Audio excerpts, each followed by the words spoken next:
ఓం నమ శివాయ. రాయచోటి శ్రీ వీరభద్ర స్వామి బ్రహ్మోత్సవాలలో భాగంగా మొదటి రోజున ఉత్సవమూర్తుల యాగశాల ప్రవేశం నిర్వహించిన తరువాత గంగా పూజ నిర్వహించారు. వరుణదేవుని మంత్రాలు చదువుతూ ఆలయ ప్రాంగణంలో ఉన్న బావి వద్ద ఈ పూజను అర్చక స్వాములు నిర్వహించారు.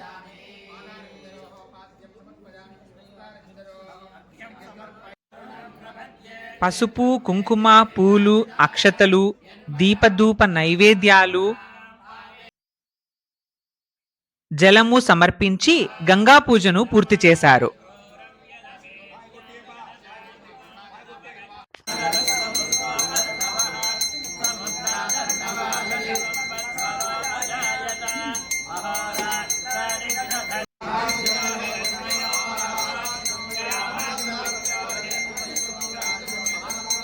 గంగాదేవిని పూజించి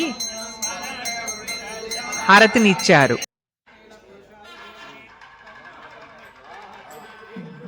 తరువాతి పూజకు కలశాలను సిద్ధం చేసుకున్నారు.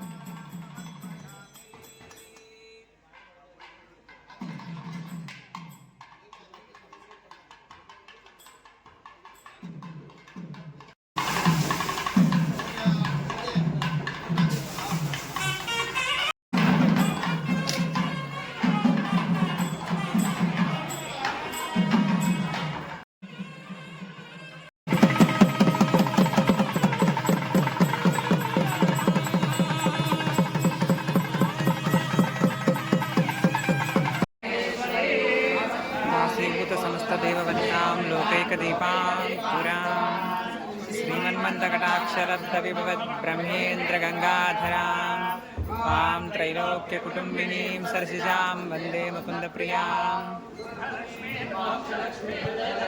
ఆవు దూడకు పసుపు, కుంకుమ, అలాగే ఆవుకు వస్త్రాన్ని సమర్పించి దీపధూప నైవేద్యాదులతో గోపూజను పూర్తి చేశారు అర్చక స్వాములు. గోపూజను పూర్తి చేసిన తరువాత గోవు చుట్టూ 3 సార్లు ప్రదక్షిణం కూడా చేశారు. గోవును సకల దేవతా స్వరూపముగా, లక్ష్మీ స్వరూపముగా భావించి ఏదైనా ఇటువంటి ఉత్సవాలు చేసేటప్పుడు ఆవు దూడను పూజించడం అనేది ఒక ఆచారంగా వస్తోంది.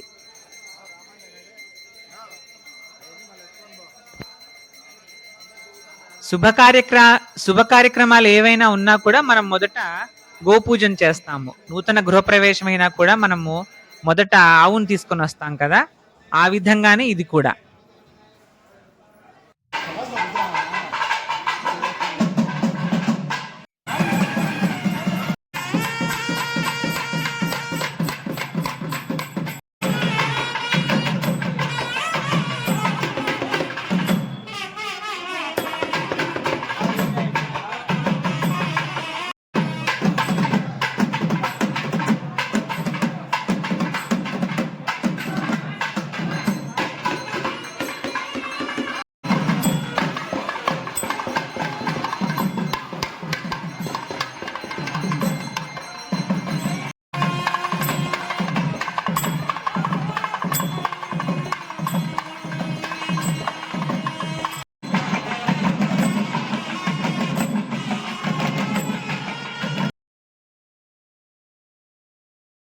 కలశాలను తలపైన పెట్టుకొని గుడి చుట్టూ ప్రదక్షిణ చేసి తరువాత వీరభద్రస్వామి ఆలయంలో ఉన్న ప్రధాన మంటపానికి చేరుకున్నారు. అక్కడ కలశాలను స్థాపించి గణేష పూజ నిర్వహించారు.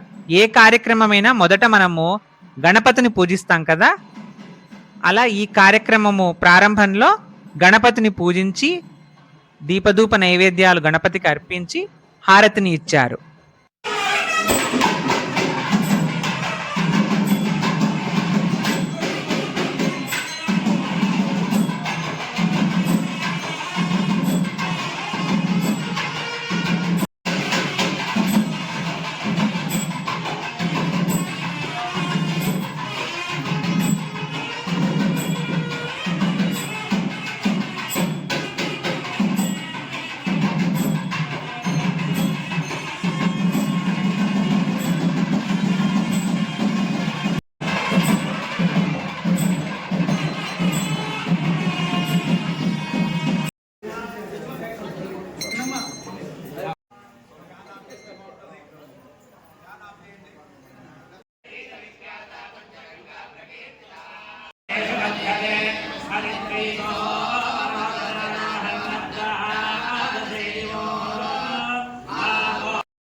भगवान की पार्वती बताइए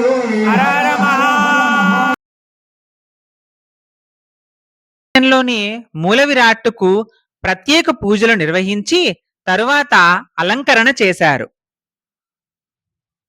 ఆ సమయంలో బయట మండపంలో పూజ కొనసాగుతూ ఉంది. పాలు, పెరుగు, నెయ్యి, గోమయము, గోమూత్రము వీటన్నిటినీ సేకరించి పంచగవ్యాన్ని సిద్ధం చేసి పంచగవ్య పూజను చేసి అలాగే దీక్షా కంకణాలకు కూడా పూజ నిర్వహించారు. పుణ్యాహవచనం అంటే ఏమిటో, ఏ విధంగా శుద్ధి కార్యక్రమం జరుగుతుందో కూడా అర్చక స్వాముల వారు మనకు వివరించారు. జలము, ద్రవ్యము అన్ని శుద్ధిగా ఉంటేనే పాండ శుద్ధిలోనే ఆచారం లేదంటే మనం పాత్ర కడిగితే పాలు వేసినాము పాలు విరిగిపోతాయి. అట్లా శుద్ధి లేకుండా ఏది చేయకూడదు. ఈ శుద్ధిలో కూడా ఏం అవసరం అంటే ఏదైనా కర్మ చేయాలంటే మనకు పుణ్యకర్మ అనేది చాలా అవసరం అన్నమాట. పుణ్యం ఉంటేనే ఇక్కడి మహాకార్యాలని చేయగలగడానికి అవకాశం వస్తుంది. అట్లా ఏ కార్యక్రమం మాకు శుద్ధి కలిగించండి, మాకు వృద్ధి కలిగించండి, మాకు వృద్ధి కలిగించండి, మాకు స్వస్తి అంటే మంచి కలిగించండి, శుభం చేయండి, కొరత లేకుండా చెయ్యండి అని చెప్పేటువంటి ప్రక్రియ ఏదైతే ఉండేదో ఈ శుద్ధి చేసేదంతా కూడా పుణ్యాహవాచనం అని చెప్తారు.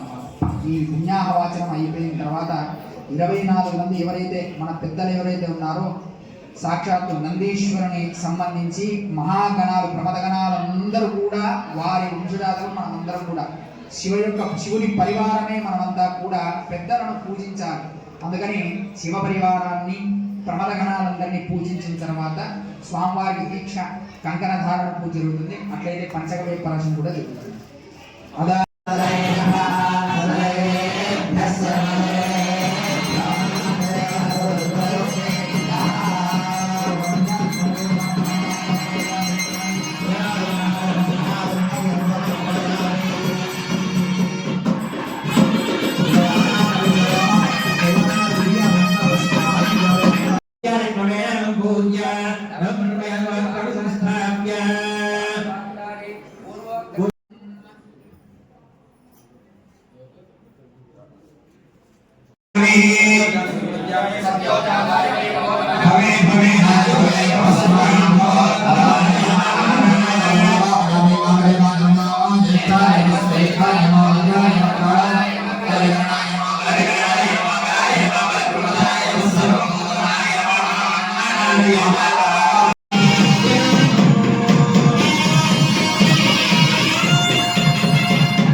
పంచభూతాలు అన్ని కూడా మీరు దీక్షాబద్ధులై ఉండి ఈ కార్యక్రమాన్ని జయప్రదం చేయాలంటే అశౌచాలు కార్యం తీసుకున్నాము. ఈ 10 రోజుల్లో కూడా అశౌచాలు వచ్చినా వాటి యొక్క ఏదైతే అంట్లు ముట్టు ఏదైతే నాకు అశౌచం వచ్చిన స్వామి నేను వెళ్ళిపోతాను ఈడో చేసేవాడు కార్యక్రమం.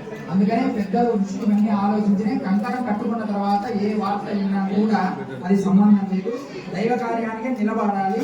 ఒకవేళ ఇంట్లో ఖచ్చితంగా పోవాలని సందర్భం అయితే తప్ప ఎవరన్నా ఆల్టర్నేట్ పెట్టుకోవాలని శాస్త్రం చెప్పింది. అట్లయి అందుకని స్వామివారికి పుణ్యావాద్యం సంప్రోక్షణ చేసి దీక్షా కంకణం కట్టి దీక్షా వస్త్రం స్వామికి ఇచ్చి అమ్మవారికి ఇచ్చిన తర్వాత మనం అందరం కూడా కట్టుకొని పరివార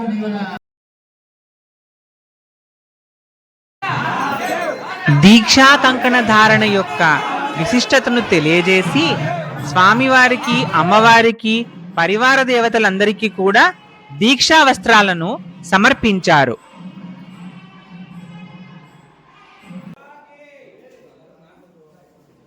ఎవరైనా దీక్షా కంకణాన్ని ధరించవచ్చు, కానీ ధరించిన వారు పొలిమేర దాటడానికి వీల్లేదు. ఈ ఉత్సవాల్లో ఖచ్చితంగా పాల్గొనాలి అని చెప్పారనమాట. నాకు మరుసటి రోజు పని ఉంది కాబట్టి వేరే ఊరు వెళ్ళాలి. అందుకే నేను దీక్షా కంకణాన్ని తీసుకోలేదు. అలా అందరికీ పరివార దేవతలకు, మూల విరాట్టులకు, నందీశ్వరుడికి, ధ్వజస్తంభానికి, బయట గుడి బయట ఉన్న ఇంకొక నందీశ్వరుడు ఉన్నాడు కదా, ఆ నందీశ్వరుడికి, అలాగే ఆలయంలో ఉన్న చండికేశ్వరునికి, అందరికీ కూడా అన్ని మండపాల్లోకి వెళ్ళి అక్కడున్న దేవతలందరికీ కూడా దీక్షా వస్త్రాలు, దీక్షా కంకణాలు అనేవి సమర్పించారు. సమర్పించి మళ్ళీ లోపలికి వచ్చిన తర్వాత అందరూ తీర్థం తీసుకొని, తర్వాత ఎవరైతే ఆ కార్యక్రమంలో పాల్గొంటారో ఈ 10 రోజు బ్రహ్మోత్సవాల్లో వాళ్ళు దీక్షా కంకణాన్ని అయితే ధరించారన్నమాట. ఒక్కసారి దీక్షా కంకణం అనేది కట్టుకున్న తర్వాత ఏదైనా అశౌచం కలిగినా, ఇంట్లో ఏదైనా ఇబ్బంది జరిగినా కూడా అది లెక్కలోకి రాదు అని చెప్పారు అర్చక స్వాములు.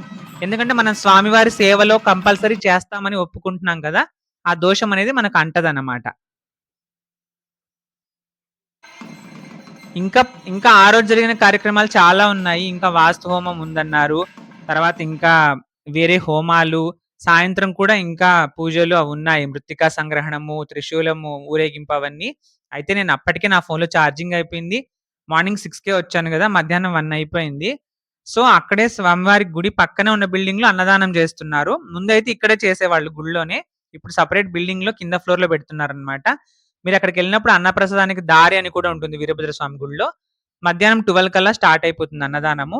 స్పెసిఫిక్‌గా ఇంత టైం ఉంటుందని నాకు తెలీదు ఎంతవరకు ఉంటుందో. సో, అప్పటికి 12:30, 1 అయింది.